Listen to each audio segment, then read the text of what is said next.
Hello friends, പുതിയൊരു വീഡിയോയിലേക്ക് എല്ലാവർക്കും സ്വാഗതം. 1000 MCQ സീരീസിൻ്റെ 41ാമത്തെ വീഡിയോ ആണിത്. അപ്പോൾ കുറച്ച് നാൾ എനിക്ക് വീഡിയോസൊന്നും ചെയ്യാൻ സമയം കിട്ടിയില്ല.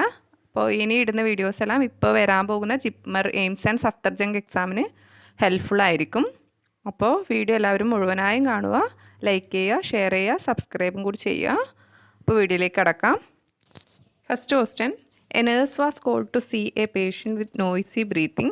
She suspects laryngospasm with stridor and it occurs commonly with, the options are hyperkalemia, hypercalcemia, hypokalemia and hypocalcemia.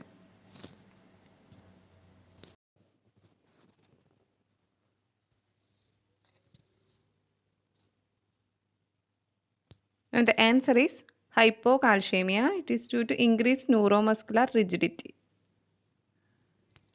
Next question: which joint movement is restricted in a patient with pericapsulitis of shoulder? The options are adduction, abduction, flexion and extension.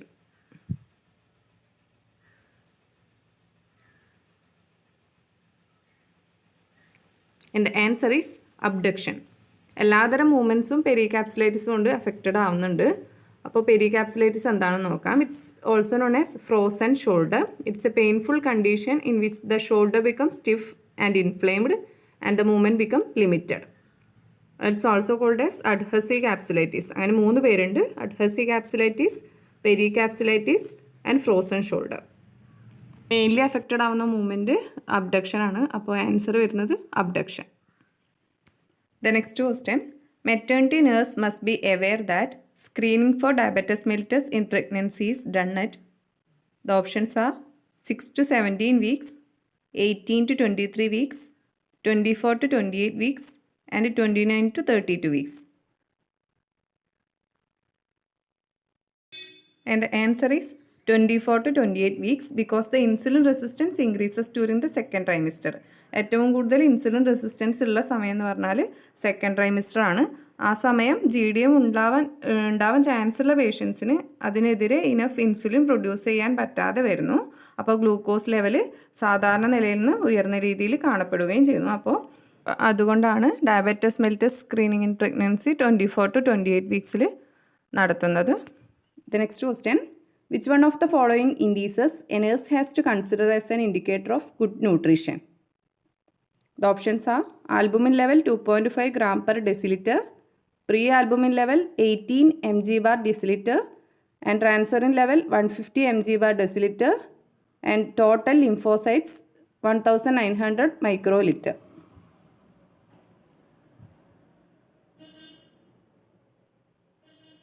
And the answer is total lymphocytes 1900 microliter.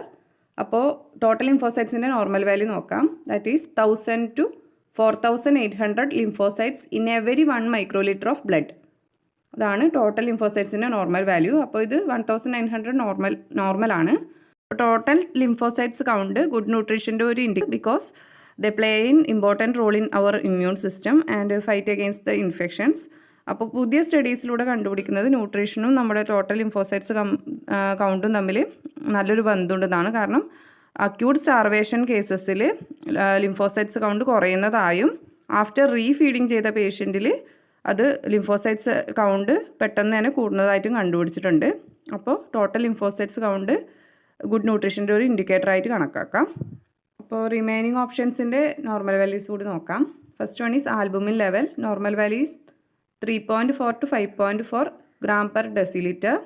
Next is pre-albumin level, that is 15 to 36 mg bar dl and transferrin level 170 to 370 mg bar dl.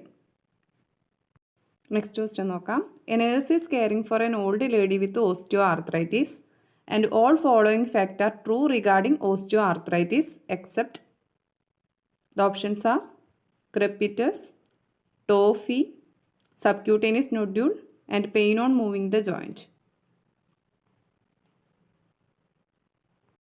And the answer is tophy. Tophy ആണ് osteoarthritis ആയിട്ട് related അല്ലാത്തത്. Tophi is related to ഗൗട്ടുമായിട്ട് related ആണ് toffee.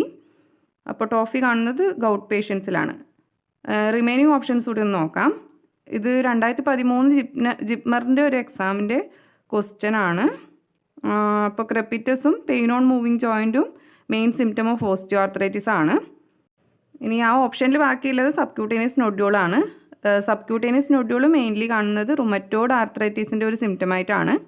Osteo ആർത്രൈറ്റിസിലും റെയറായിട്ട് കണ്ടുവരുന്നുണ്ട്. അപ്പോൾ exclude ചെയ്യേണ്ടത് ടോഫിയാണ്. അപ്പോൾ toffee is the answer.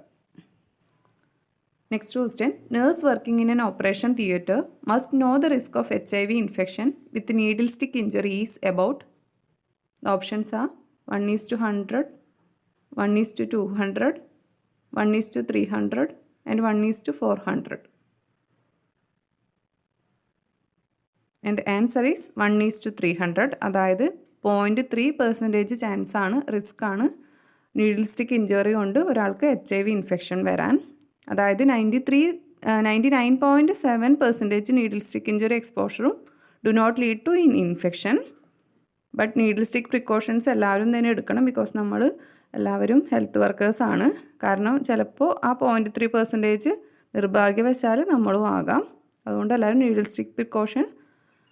Stick injury precaution എടുക്കണം. Next question.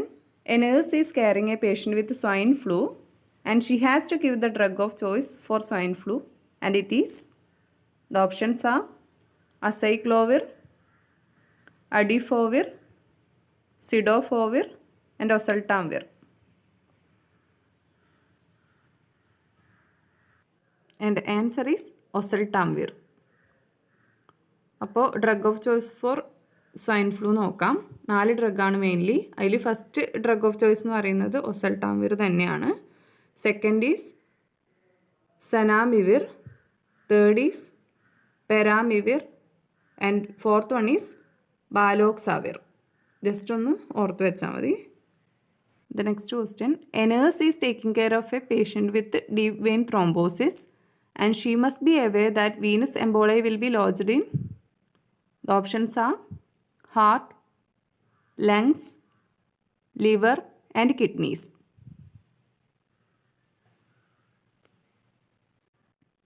And the answer is lung. First, deep vein thrombosis എന്താണെന്ന് നോക്കാം. It is a medical condition that occur when a blood clot forms in a deep vein. That is deep vein thrombosis. അപ്പോൾ ഇങ്ങനെ ഉണ്ടാവുന്ന emboli blood vessels of ലങ്സിൽ lodge ചെയ്യുമ്പോൾ that leads to pulmonary embolism. അപ്പോൾ DVTയും pulmonary എംബോളിസവും ചേർത്ത് പറയുന്ന പേരാണ് venous thromboembolism. DVT plus pulmonary embolism is venous thromboembolism. Next question. Hyaline membrane disease of an infant is due to deficiency of surfactant, and the source of pulmonary surfactant is, the options are alveolar macrophages, capillary endothelium, pneumocytes type 1 and pneumocytes type 2.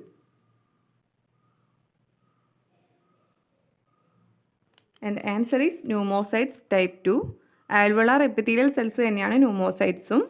അത് കൺഫ്യൂഷനായി പോകാൻ പാടില്ല. അപ്പോൾ hyaline membrane disease എന്താണെന്ന് നോക്കാം. It is also known as respiratory distress syndrome. Mainly കണ്ടുവരുന്നത് premature ബേബീസിലാണ്. Because premature ബേബീസിൽ ലങ്സിൽ ഇനഫ് സർഫക്റ്റൻസ് പ്രൊഡ്യൂസ് ചെയ്യുന്നില്ല. അതായത് സർഫക്റ്റൻസ് പ്രൊഡ്യൂസ് ചെയ്യാൻ വേണ്ടി ഫോസ്ഫോലിപ്പിഡ്സും പ്രോട്ടീൻസും ആവശ്യമാണ്. അത് ഫീറ്റസിൽ പ്രൊഡ്യൂസ് ചെയ്യാൻ തുടങ്ങുന്നത് തന്നെ 24 to 28 വീക്സ് ഓഫ് ജസ്റ്റേഷനിലാണ്. അപ്പോൾ അമ്നിയോട്ടിക് ഫ്ലൂയിഡ് കണ്ടുവരുന്നത് 28 to 32 വീക്സിലാണ്. അതുകൊണ്ട് തന്നെ ഫീറ്റസിൻ്റെ ലങ്സിൽ അഡിക്വേറ്റ് സർഫക്റ്റൻസ് ഡെവലപ്പ് ആവാൻ അബൌട്ട് 35 വീക്സ് ജസ്റ്റേഷനെങ്കിലും ആകണം. അപ്പോൾ അതുകൊണ്ടാണ് പ്രീമച്വർ ബേബീസിൽ ഹൈലി മെംബ്രെയിൻ ഡിസീസ് അഥവാ റെസ്പിറേറ്ററി ഡിസ്ട്രസ് സിൻഡ്രോം കണ്ടുവരുന്നത്. നെക്സ്റ്റ് ആൽവലാർ സെൽസ് ടൈപ്പ് 1ഉം ടൈപ്പ് 2ഉം നോക്കാം. ടൈപ്പ് 1 ന്യൂമോസൈറ്റ്സ് എന്ന് പറഞ്ഞാൽ സ്ക്വാമസ് ആൻഡ് എക്സ്ട്രീംലി തിൻ ആയിരിക്കും. It cover 95% of alveolar surface and it involve in gas exchange. അപ്പോൾ type 1 cells responsible for gas exchange. Next is type 2 cells, type 2 pneumocytes. It's a glandular and റഫ്ലി cuboidal and cover 5% of alveolar surface and secrete pulmonary surfactant. അപ്പോൾ pulmonary സർഫക്റ്റൻറ്റ് produce ചെയ്യുന്നത് type 2 ന്യൂമോസൈറ്റ്സ് ആണെന്ന് ഓർക്കുക. Next question. To do percussion and postural drainage of the lungs in bronchiectasis, what body position of the patient a nurse should use? The options are supine position, prone position, decubitus position, and semi-follows position.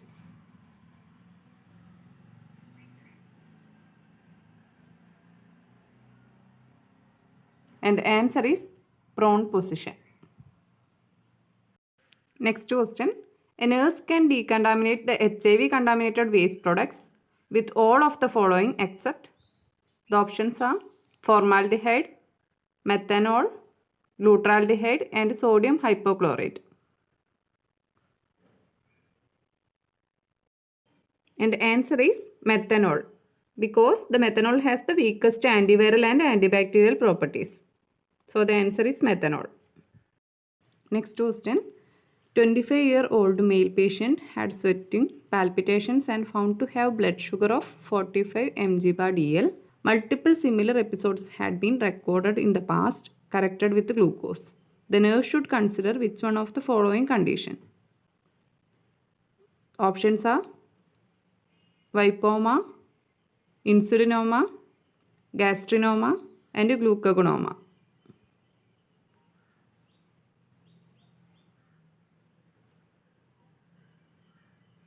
And the answer is insulinoma. അപ്പോൾ insulinoma എന്താണെന്ന് നോക്കാം. It's a tumour of pancreas. They make extra insulin more than your body can use. And insulinomas can cause hypoglycaemia and low blood sugar can cause confusion, sweating, weakness and rapid heart beat. അപ്പോൾ ഈ ക്വസ്റ്റ്യൻ്റെ answer എന്ന് പറയുന്നത് insulinoma ആണ്. The next question. A nurse observes palmar erythema and she understands that it is met within. The options are cardiac failure, renal failure, hepatic failure and adrenal failure.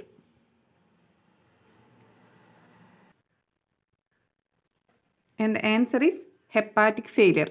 Hepatic failure ഒരു main sign ആണ് പാൽമാർ എരിത്തിമ എന്ന് പറയുന്നത്. ഇതിൽ palms become red in colour due to abnormal serum estradiol level.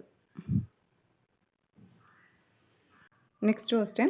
When helping a stroke patient, nurse should assist. The options are on weak side, on strong side, from behind and from back. And the answer is on weak side. Next question. A nurse must be aware that eating mice alone may lead to. The options are beriberi, pellagra, scurvy and phrenoderma. And the answer is pellagra. And pellagra occurred due to the deficiency of vitamin niacin. And maize is rich in vitamin A, B, C and folic acid and is poor source of niacin and tryptophan. So the answer is pellagra. Next question. Carbon monoxide is a pollutant because it, the options are react with oxygen, inhibit glycolysis, react with hemoglobin and make nervous system inactive. And the answer is react with hemoglobin. Carbon monoxide bind with hemoglobin to form carboxyhemoglobin, due to which the delivery of oxygen to the various parts of the body is obstructed. So the carbon monoxide is a pollutant. Answer is react with the hemoglobin. The next question. Dead space air in human is. The options are 500 ml, 150 ml, 250 ml and 1.5 liter. And the answer is 150 ml. Dead space air means volume of air that is inhaled that does not take part in gas exchange. അപ്പോൾ dead space air ഹ്യൂമണിൽ 150 ml ആണ്. Next question. During inspiration the diaphragm.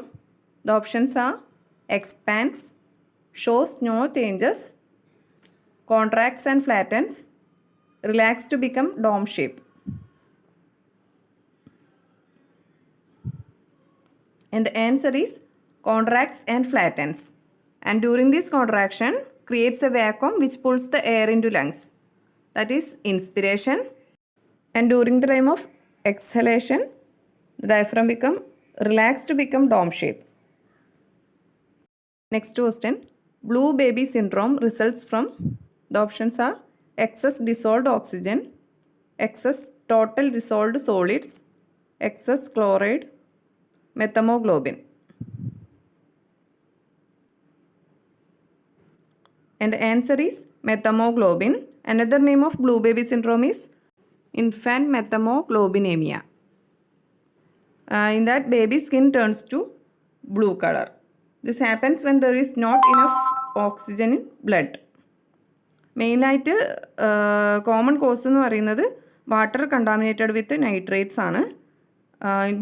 Nitrates കുട്ടിയുടെ ഇൻഫാൻസിൻ്റെ ബോഡിയിൽ എത്തുകയും അത് കൺവേർട്ടായി nitrates ആവുകയും അത് ഹീമോഗ്ലോബിനായിട്ട് ബൈൻഡ് ചെയ്ത് മെത്തമോഗ്ലോബിൻ ഫോം ചെയ്യുകയും ചെയ്യുന്നു. That leads to blue baby syndrome.